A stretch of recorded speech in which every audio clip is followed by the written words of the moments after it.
is that today is Ramanujacharya's appearance day, and I didn't find that out till this morning. So I did a little research on the life of Ramanujacharya, and that's what we're going to talk about today.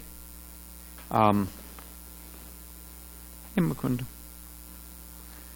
Good thing you're standing up, Mukunda. You can help out. I have here several items. I guess we'll do them in order. The first are two pictures of Ramanujacharya, so you can visualize this great saintly person.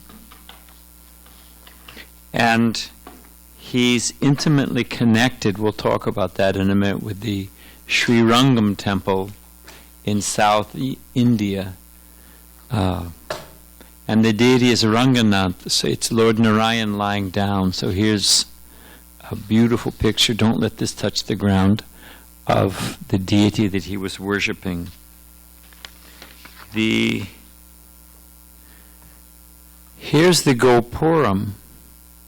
Actually, it's a series of walls, 7 walls leading into the actual temple. And there's a series of Gopurams. So this is the tallest one. Here's this one. And to put it in perspective, here's another one of the Gopurams, 236 feet, the highest in Asia. So you can pass those out to give you an idea of the personality we're speaking about. Nama Om Vishnu Padaya Krishna Pastaya Bhutale Shrimati Bhakti Vedanta Sahamani Tanhamane Namaste Saraswati Devi Gaudavani Pacharani Nirvasesha Sunyavari Paskacha Desatarani. Now, it's 8 o'clock right now. And 8 o'clock will pass, won't it? We're thinking, when is the class over? When is Prashadam? When is this? Before we know it. I was saying the month of March, and time marches on. Prabhupada says you can't buy it back with even one unlimited amounts of gold. You can't buy 1 second back. And if we're honest with ourselves, this world is described by the Acharyas, the great teachers. It's Martya Loka, it's a place of death. It's a dark, if you ever look at those, sometimes they'll show your house, like on Google Images, and you can draw out and see the street, then you can see the city, then you can see the state, then you see the continent of North America, then you see the globe. One of the most famous pictures ever taken is from one of the space shots, they'll say from the moon or whatever it is. And it's looking back at the Earth. And it's this tiny little blue dot. Just the lonely planet floating there in space. So we're actually in a remote corner, and you can go all the way back, and see all the universes, and then we're in the Milky Way, and so we're actually, in this whole material world, there's only considered to be 1/4, if you have to estimate, of the entire creation of the Lord. And it's a dark place. It's more or less, I had an interesting experience. What I was going to say is it's more or less like a dark closet with a bare light bulb hanging in it. If you can picture that. It's a dark place, and by Krishna's grace, there's some luminaries, sun, moon, are there to light up the place. I used to have an apartment down here, and we'd split it into, we split it into 2. Dhruva Maharaj, our treasurer and congregational member and a saintly person, his office was on one side and my office was the other side, and we made an ad hoc hallway. And that's important because there was no light in that hallway. Usually we had the door to our office open, or we, it was daytime, so it wasn't necessary. Now, and we didn't lock it when because I slept in my office, I didn't lock it. Now, there was a neighbor it was 2 apartments in one building, 1 floor. And here's why it matters. The neighbor came home one day completely drunk. Well, I'm sleeping, it's 1 o'clock. Picture I hear this banging and help me, and this banging against the wall. It was a thin wall. And I thought, what is this? Someone's trying to break in? And what had happened is my drunken neighbor had mistakenly, thinking he was walking into his apartment, had walked into my apartment. But he'd walked into this long hall. Well, not long, but, whatever it is, 10, 12 feet. And the door shut behind him, and he was all alone in this. He couldn't see where he was. He was intoxicated. And he was completely freaked. He couldn't find a doorknob. He couldn't find his way out. He couldn't find a light switch. It was definitely not his apartment. And the man panicked. So I woke up, and, you can't reason with an intoxicated person. They just become angry or whatever. So I just walked past him and opened the door. And because there was a light outside, on the exterior of the building, he could see his way out. And he said, "Oh, thank you, man, thank you, thank you." And he stumbled out off to his apartment. So the point I'm trying to make is that actually we are in this dark material world. And you can extend your life by controlling your breath like the great yogis, or you can, and we should take care of our health, don't get me wrong. But ultimately, time and tide wait for no one, the grim reaper. What was Yudhishthira Maharaja's, when he met his father, Dharmaraj, in disguise? Dharmaraj came in disguise and asked him, what is the most amazing thing in this world? Anyone know? Janardhan or Damodar Prabhu? What is the most amazing thing in this world? I know Dravida Prabhu knows. If nobody else knows this world.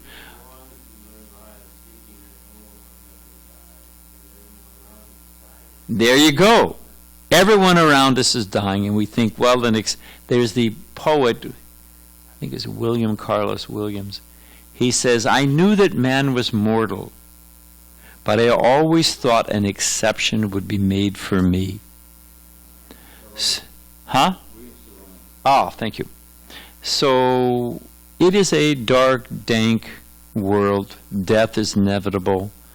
And it never really lives up to our expectations. We all know that, so I'm not going to belabor the point. So into this darkness descend great souls. Just like I was saying, it's, the sun rises and sets. Does the sun rise and set actually? What actually happens? Depends on who you ask. But the earth is turning on its axis. So at least that much we agree. So the point is that there used to be in California, the Cuyamaca Indians, Cuyamaca Park out here. Cuyamaca Indians, they're living by the ocean. Now the sun is essential. Anyone can understand that. You need it for war, so many things. So the Cuyamaca Indians, if I take something hot, sun is obviously hot, anyone can understand that.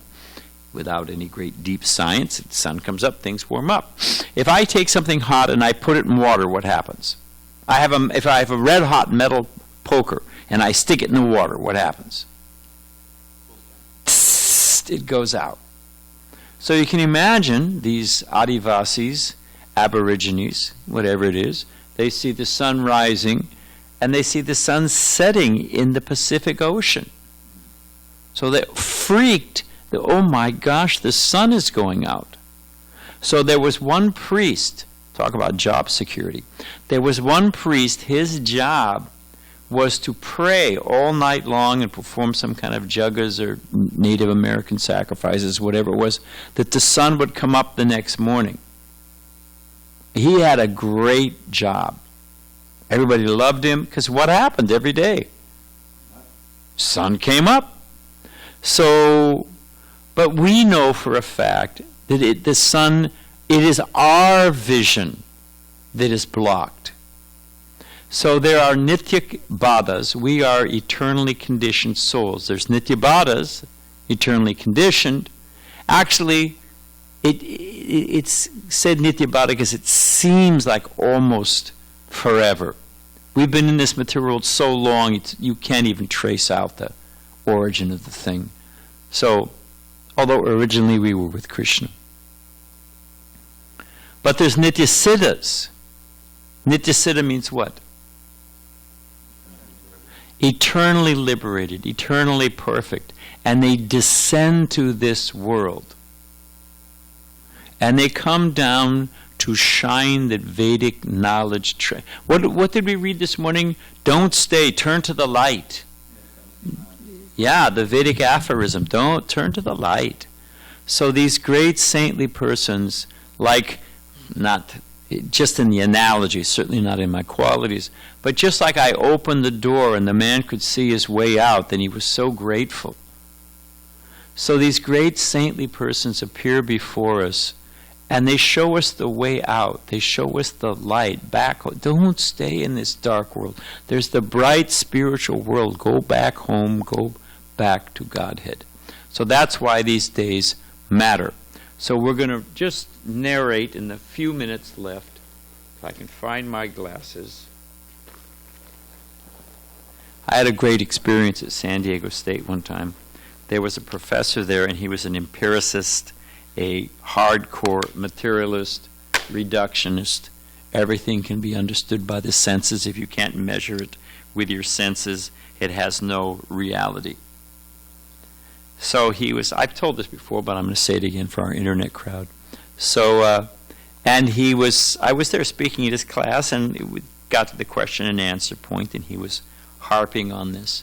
And he was going to show me, he was trying to find a quote in a book to show me, as confirmation, reinforcement of his materialistic, that everything could be understood by the senses. So he had his glasses on his head like this. And he was saying, as soon as I find my glasses, let me just find my glasses. And he was going to read this quote confirming. Even the students began to snicker. I said to him, sir, with all due respect, I said, your glasses are on your head. Oh, and I said, you can't even find what's 6 inches from your eyes.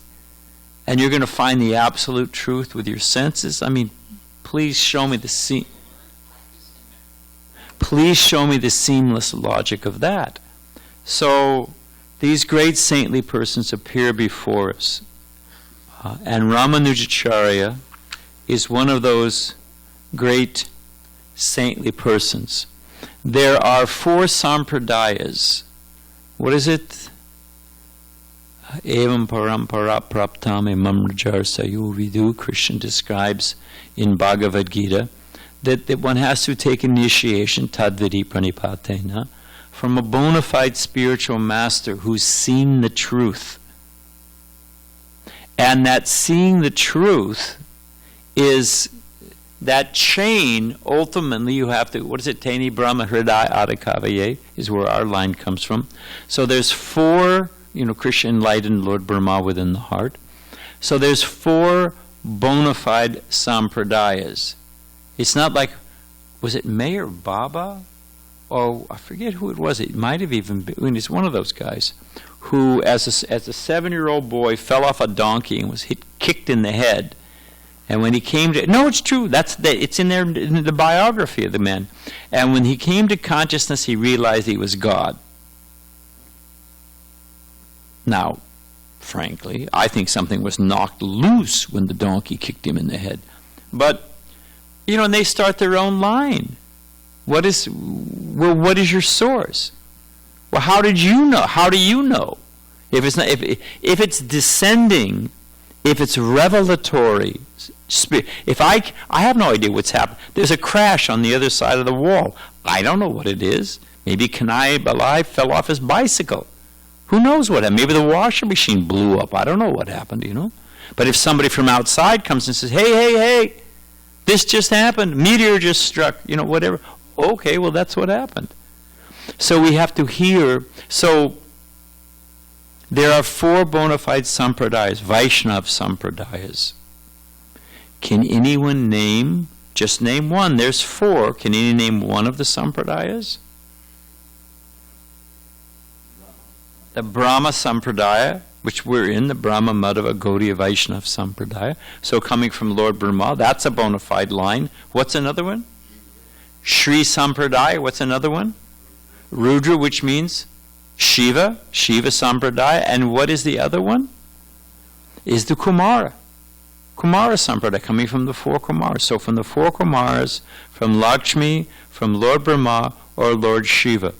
If one's not coming in an unbroken line of disciplic succession, you can't speak Vaishnava Tattva. You have no authority. You have no empowerment. You have no source. You have no mooring. Like I can have, whatever.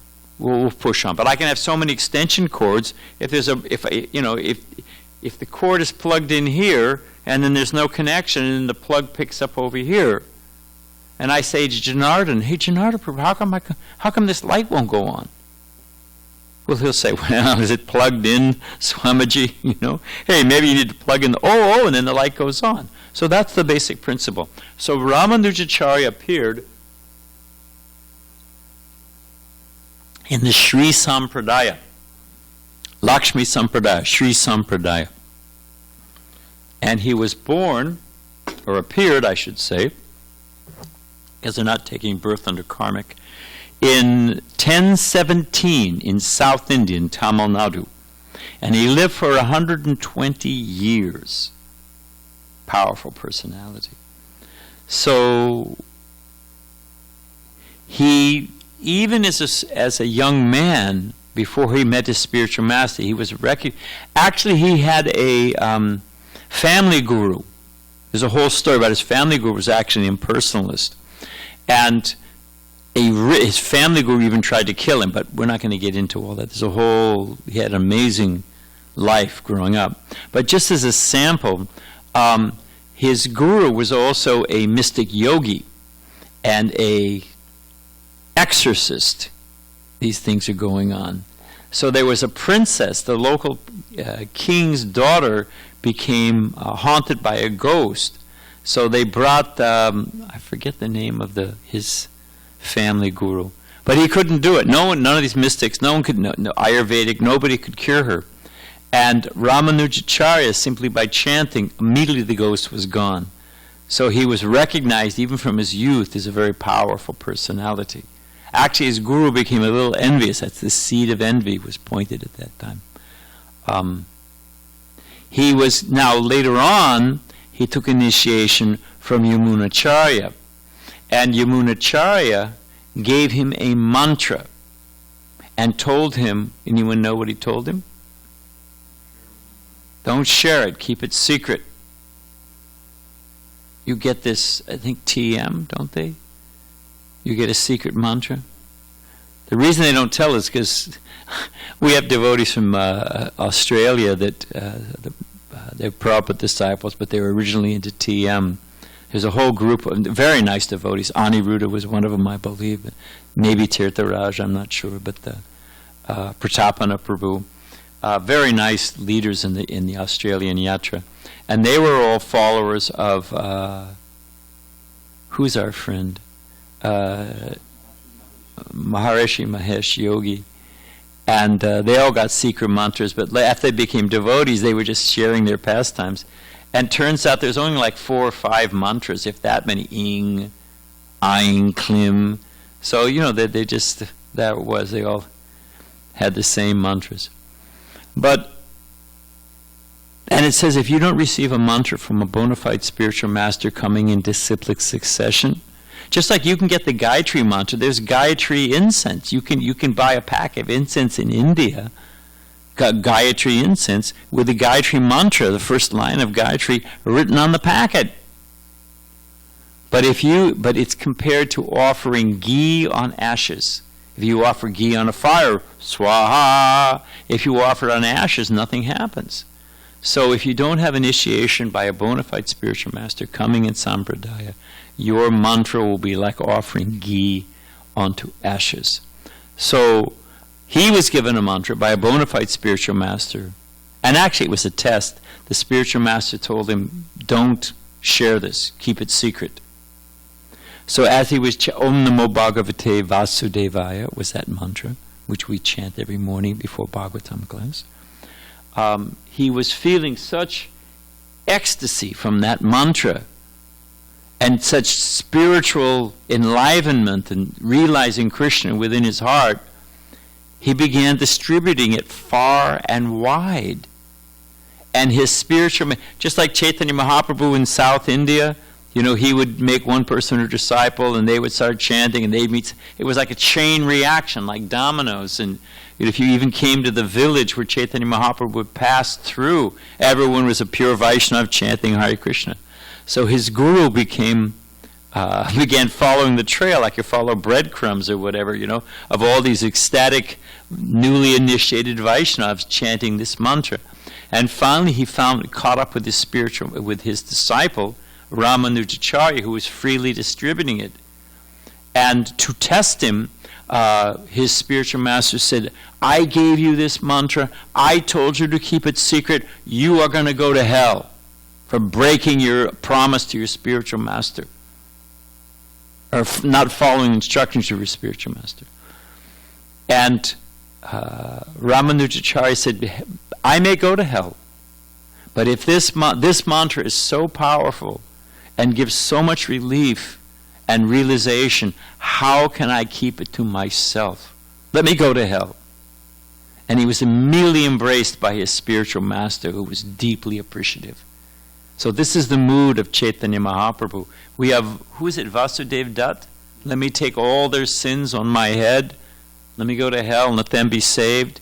I mean, Prabhupada was a recognized scholar. Prabhupada in India, you see the pictures of him there with the President of India, the Prime Minister of India. He could walk in anywhere, of pious people. He was living in Vrindavan. I mean, if you go to where Prabhupada was first, later what to speak of, at the heart of the spiritual world, the Radha Damodar in Sevakunj, he's living there. So, and yet we know the story. Heart attack, so many things. There's that lecture, and Prabhupada speaking in San Francisco, and some hippie goes off on him. Oh, you think you're God, you think this, and she's screaming at Prabhupada. And you hear Prabhupada say on the microphone's on, but he's speaking to himself. Prabhupada says, it is the darkest of darkness. Well, Prabhupada came to such a place, and he wasn't concerned about his own, let me leave Vrindavan, I have to die in Vrindavan. No way. He was feeling, you read that deeply moving poem of Prabhupada in the harbor of Boston. This is a Vaishnava. Whatever. I mean, we're not, and just as a sidelight, when we used to go out from the LA temple, we would go out Harinam, and then we'd do book distribution in the evening, in the late afternoon, or get back to the temple around 6. Go out at 10, back at 6. That's a real day. Actually, whatever. We used to stay out Saturdays and Sundays till 10. But they would pack us a lunch, and we'd take prasadam in some park. And you're just inevitably, just like if you're having your picnic, the ants come, the birds come, the pigeons come, so inevitably people would show up, some homeless people living in the park. And we were thinking, we get prasadam every day, they never get prasadam, what will happen to these people? So we were giving our lunch away. Now we were all hungry brahmacharis. We were young men. Prabhupada said young man is always hungry. We were young men, hungry, And, but we were feeling selfish, so we were giving away our lunch. We were, it was a little bit of a mental torment. And our Sankirtan leader, Vaidyanath, asked Prabhupada, what do we do? And Prabhupada said, you should cook something extra. Cook something simple, extra, peanuts and raisins, some bread, and you give them that, and you take your lunch. Prabhupada said, charity begins at home. So, devotees, we take care of ourselves. We're not recklessly foolish. At the same time, this is the mood of, how can I sit peacefully and happy? Why these people are just one thing. There was a man who was from the Ozarks. He was a professor, Dr. Northcraft, very nice man, University of Michigan. He had all these Oki sayings. And one of them, somebody said, man, if it's not one thing, it's another. One of the devotees said that. You ever heard that saying? Man, if it's not one thing, it's another. So our friend from the Ozarks said, no, son, it'll be both. That's life in this world. One thing, knocked from pillar to post. So here we see the mood of, let me free these people. So also, now his spiritual master, Ramanujacharya, when he passed away, they were getting ready to put his body in samadhi. And Ramanuja, who had been at some distance, arrived on the scene, stricken with grief. And he noticed that 3 of Ramanujacharya's fingers were tightly curled. So what is this? He could instinctively, he asked, did he usually keep his hand like this? And the other disciples said no. So Ramanujacharya could understand what the issue was. That there were three fingers, 3 unfulfilled desires of his spiritual master, Ramanujacharya. So one of those was to free from illusion, free people from illusion by spreading the Lord's glories, particularly by the chanting of his holy name. So this was a desire of Ramanujacharya. And so Ramanujacharya made a vow, yes, I will do this. I will travel all over India and engage people in chanting the holy name and preaching Vaishnava philosophy and save them.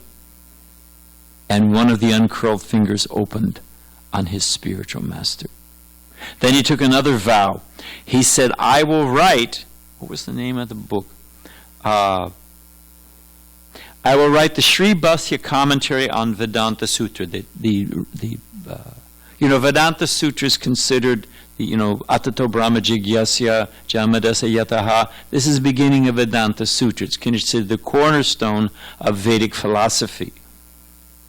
And it's misunderstood in so many, I am you, and you are me, and we are all the Eggman, or who knows what they're, whatever they're thinking, They're finding their home in Om. And, but he wrote the Lakshmi Sri Sampradaya commentary on Vedanta Sutra, which completely smashes Sankaracharya, because people were still under the sway of Sankaracharya. So that was a desire of the pleas of philosophical exposition of the fallacy of Sankaracharya's philosophy. So Ramanujacharya vowed to do that, and the second finger opened. And the last thing was, Ramanujacharya wanted to name, after the great sage Parasara Muni, who was a great exponent of Vaishnavism, he wanted to name a disciple, but he never got around to it. So Ramanujacharya promised that he would name a disciple after Parasara Muni, and the last finger opened. And Prabhupada makes the point that this is the mood of a disciple. Actually, when the wife, of course we're not advocating this time and place and so many things, but previously a wife was so chaste that she would leave, she would actually join in the funeral pyre of her husband rather than live in separation. She would die rather than living in separation. Not for this time and place, obviously. And Prabhupada, in describing about, anyway, it's a long story, in the Bhagavatam, Prabhupada describes, he takes it as an analogy that when the spiritual master leaves this world, what should the disciple do? Kill himself or herself? What should they do? They kill something. What do they kill? Anyone want to hazard a guess? They kill their self-centered, sensuous, personal aggrandizement life. They kill that. I have no other desire but the desire to serve my spiritual master. Like they say, a sannyasi is a social dead man. That, as it's considered glorious if a sannyasi, people die timely at this point in time. And everyone's there, the relatives, the wife, the kids, they're all boo-hooing at the bedside, and the faithful dog is there looking with woeful eyes. And the guy shuffles off the mortal coil, hearing the wailing of all of his relatives. That's not auspicious. But a sannyasi should die in the field, out there preaching. So, this is sannyas. One gives it up, and whether one's a grihasta, whether one's a brahmachari, but the principle of when one takes initiation, an advanced disciple has no separate desire. He has no separate life. So Prabhupada makes a purport on this, that the business of the disciple is to fulfill the desires of the spiritual master. The spiritual master's desires for spreading the Krishna consciousness movement. That is the goal of a disciple. So it's perfectly exemplified by Ramanujacharya and these vows he took. We're almost done. Now, he's famous, Ramanujacharya, and rightly so, for renovating and greatly expanding, as I was saying earlier, and we passed out pictures of the Sri Rangam temple. I've been there.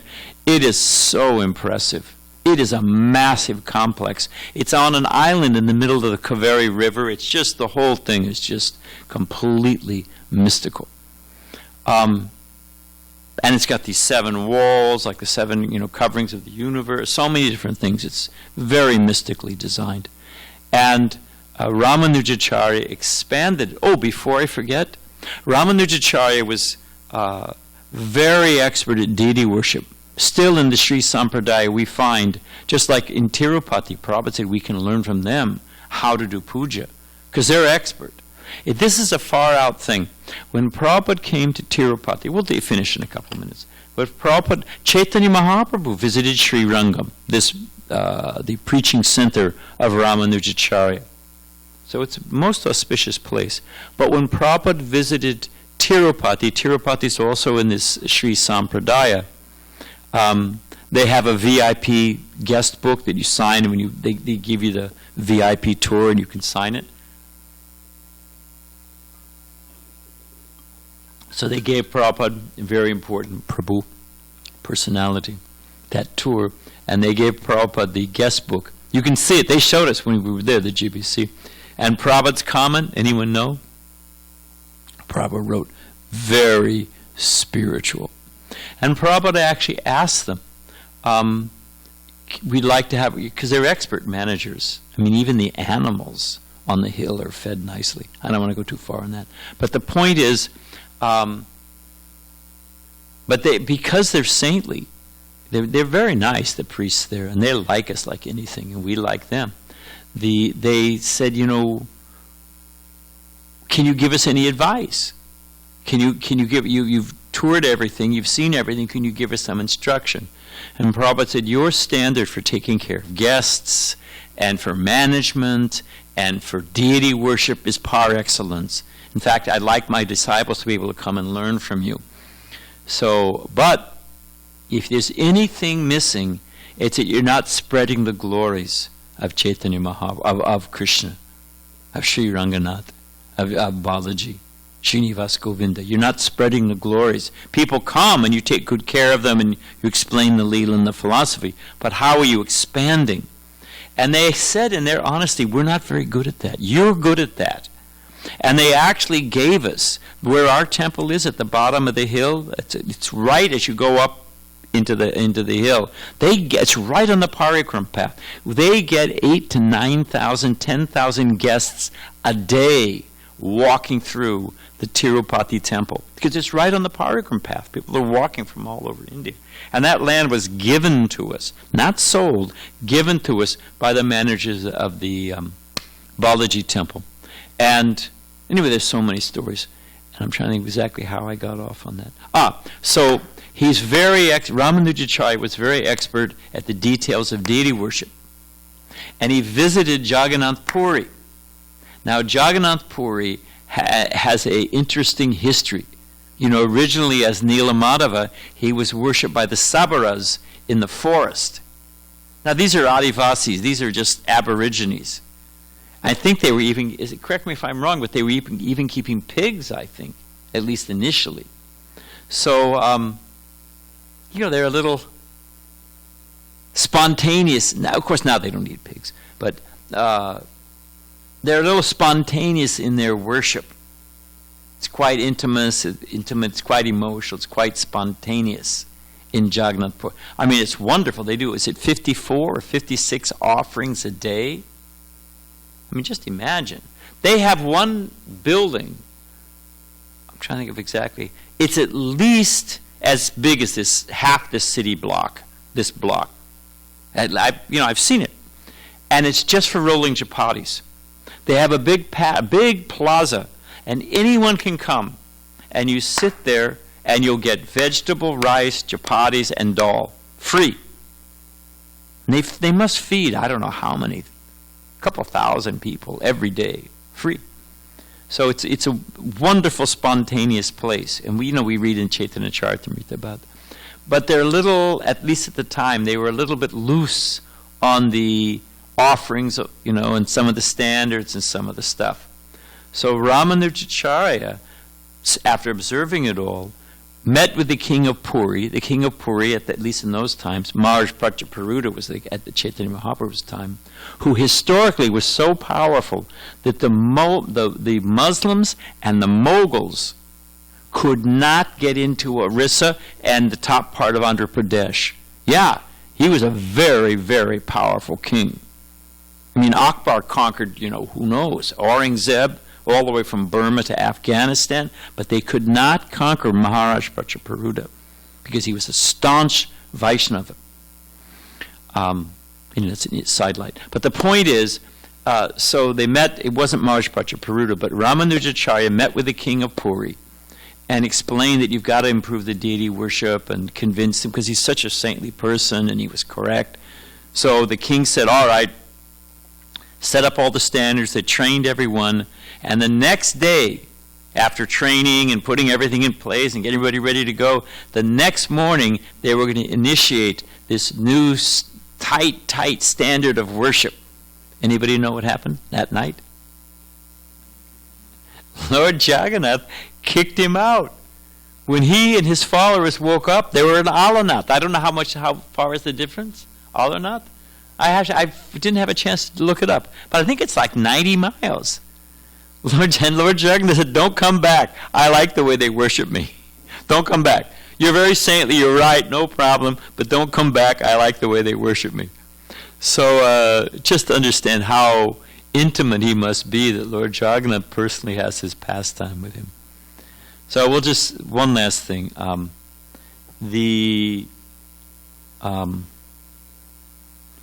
Two things I want to say.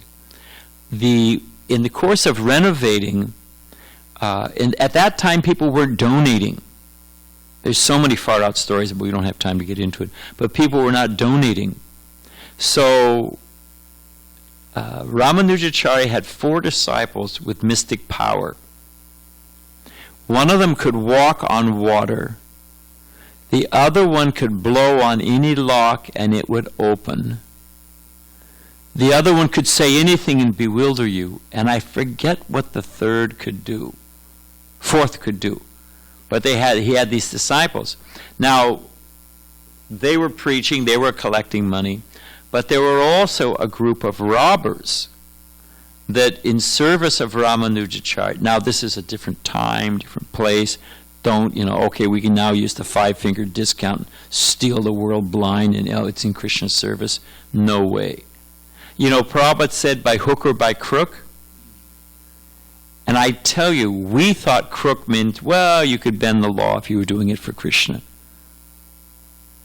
We'd go to neighbors' yards and fleece all their flowers. Devotees, so many things. But you know what, by hook or by crook, it's a British saying. And crook is another name for a crowbar. So it means by any tool, not that you can go out and be a crook, illegal. So that would have helped us, and we probably would have saved ourselves about 10 years of bad publicity. But this group of thieves, robbers, were stealing and giving them money for building the Ranganath temple.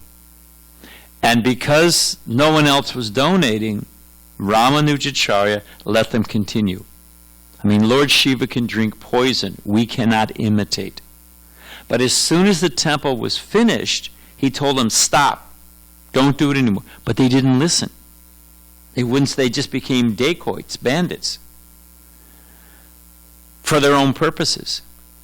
So Ramanujacharya's disciples, and I'm embarrassed that I can't remember what the fourth could do, but the one man spoke to them, bewildered them all. They all got on boats, and they went out on the boats. The other disciples sunk all the boats, and the one who could walk on water picked up the two disciples that facilitated and walked across water, and all the robbers drowned. That's how they got rid of them. So they would not be stealing in the name of the Lord for their own sense gratification.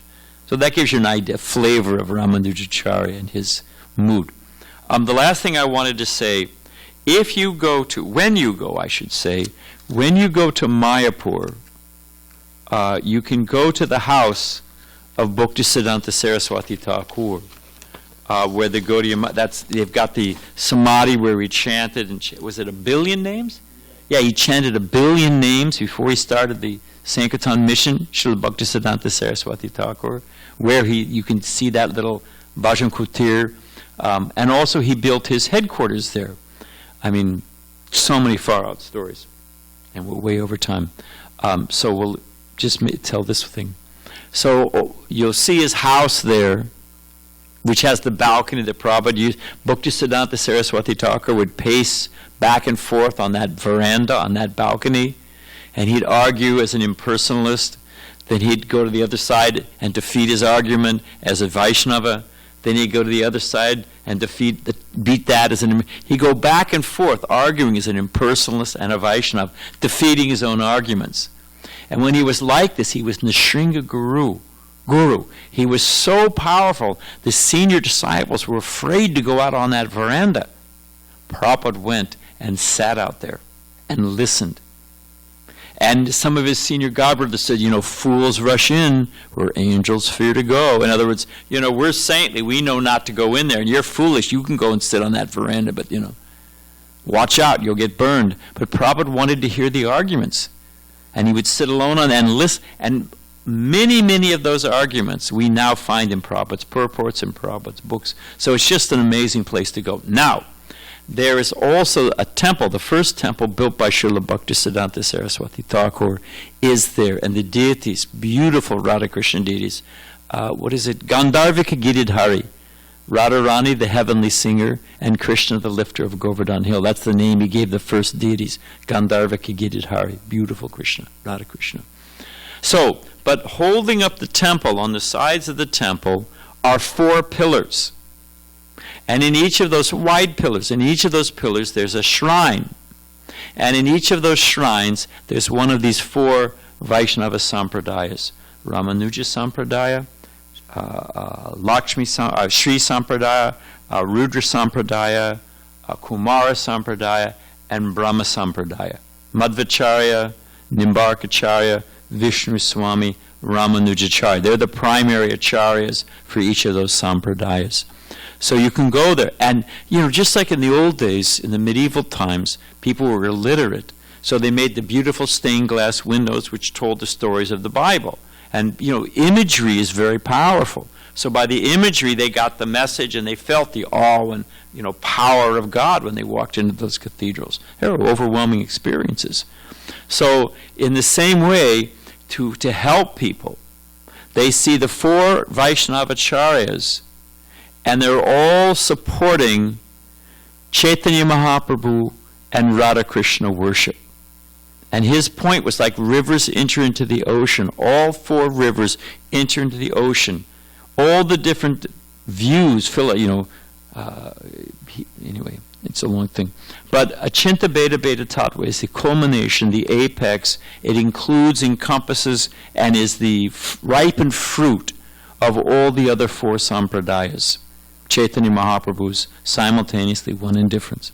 So, Srila Bhakti Vinod Thakur confirmed, and we'll end here, by Srila Bhakti Siddhanta Saraswati Thakur describes in his Navadvip Mahatmya, the pilgrimage of Navadvip, the different things that were given by these different 4 acharyas that flowed into the ocean that created Chaitanya Mahaprabhu's Achinta Beta Beta Tattva. So the 2 things that that are incorporated by Chaitanya Mahaprabhu into our sampradaya, coming from Ramanujacharya, these are those 2 things. And those 2 things taken from Ramanujacharya by Lord Chaitanya, the concept of devotional service unpolluted by karma or jnana, pure devotional service, ahaituki apratiyata. So that was, one of the threads pulled from Ramanujacharya, and the importance of service to the Vaishnavas. So those are 2 things coming from Ramanujacharya in our sampradaya. So we are over time, but there's a little flavor. So we are coming in these lines. These are of course we don't stand on, they say we stand on the shoulders of giants. We take the dust from the feet of giants. That's what's in these books. That's what's in this philosophy. That's what's in this deity worship. So we should remember, Prabhupada said the temple is a base which our soldiers go out to fight. It's a base. You get your strength, you get refreshed, you get nourished, and you go out and fight. And Prabhupada said, soldiers don't go out and fight to lose. They go out to fight and win. So we should always remember that behind us, supporting us, as long as we stay true to the tradition and philosophy and practices, this is what's flowing in the current of our sampradaya, these great saintly persons. So it's good to take a day now and then to remember these great acharyas. Okay, thank you very much. Hare Krishna. All glories to Sri Ramanujacharya.